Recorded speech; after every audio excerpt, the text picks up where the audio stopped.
Hello and thanks for joining us from our studios in Israel. I'm Aaron Porras here with ILTV's Morning Brief. 4 more Israelis have been diagnosed with the coronavirus, bringing the total number of known cases in Israel up to 25. And here's what's scary.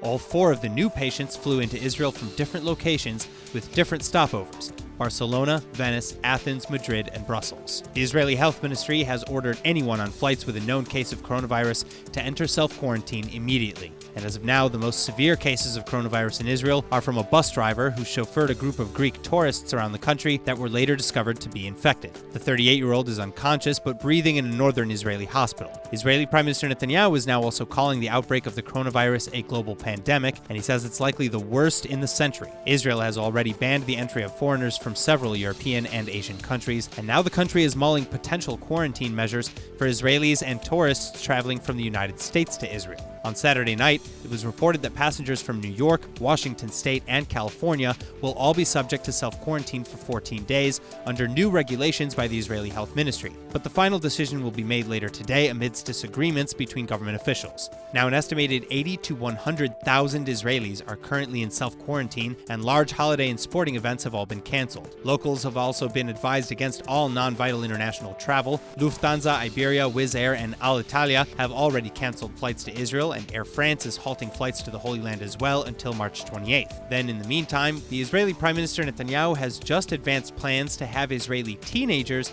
disinfect railway and bus stations during their vacation from school due to the coronavirus. The Israeli leader claims that the virus has not been affecting children and teens, which is why they're the right fit for the job. The coronavirus doesn't typically cause serious symptoms against kids and adolescents, but they can still get infected with it and pass it on to their friends and families. Most of the coronavirus deaths around the world have been elderly people, but there have been teens who have died. Over 100,000 people have been infected with the coronavirus in over 90 countries worldwide, and over 3,400 are dead from it. It's now been a week since Israel's landmark third serial election, and Prime Minister Netanyahu is commanding a majority bloc of 58 between the right and religious parties. So declaring himself the winner, Netanyahu is working to attract those last 3 votes that he needs for a coalition, explaining that he's not going anywhere. But while the Likud is the largest party, the left under Benny Gantz has not given up. While Prime Minister Netanyahu looks for the last few partners he needs to form a government, newly minted Knesset members opposed to Netanyahu are working to prevent him from succeeding. For one, with the Prime Minister's criminal trial set to begin March 17th, the opposition is looking to bar a person under indictment from serving as Prime Minister. Then at the same time, rival Blue and White Party chief Benny Gantz says he too is forming a coalition. Without revealing too much of the negotiations, Gantz says he intends to form a minority government consisting of his Blue and White Party, the Labor Gesher Meretz Party, and the Israel Beitenu Party under Avigdor Lieberman. Then they would get outside backing from the Joint Arab List for a total of 62 seats. Until now, though, the Blue and White Party had vowed not to form a government with the Joint Arab List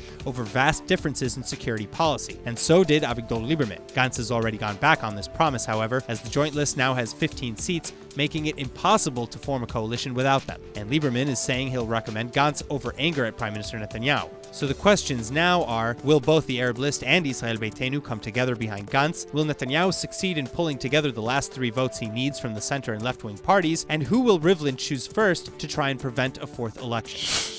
Defense Minister and Right Party leader Naftali Bennett has now become the latest victim of pro-Palestinian hackers. In an incident lasting a few minutes Saturday morning, apparently Turkish hackers had taken control of Bennett's Twitter account, posting Palestinian and Turkish flags and the entirety of Turkey's national anthem translated into English. Bennett's office, however, says that the account password has since been replaced and the content deleted. Also, Israeli cyber officials will be looking into whether the hack compromised Bennett's cell phone beyond just his Twitter account. Now, while it's unsettling that the defense minister's account was hacked, this isn't the first time that supposed Turkish hackers have taken control of Israeli officials' Twitter profiles. In fact, self-identified Turkish hacking groups like the Turkish Cyber Army have also taken over the Twitter accounts of former ambassador and advisor to the Prime Minister Doli Gold, as well as the websites of several pro-Israel agencies and news outlets.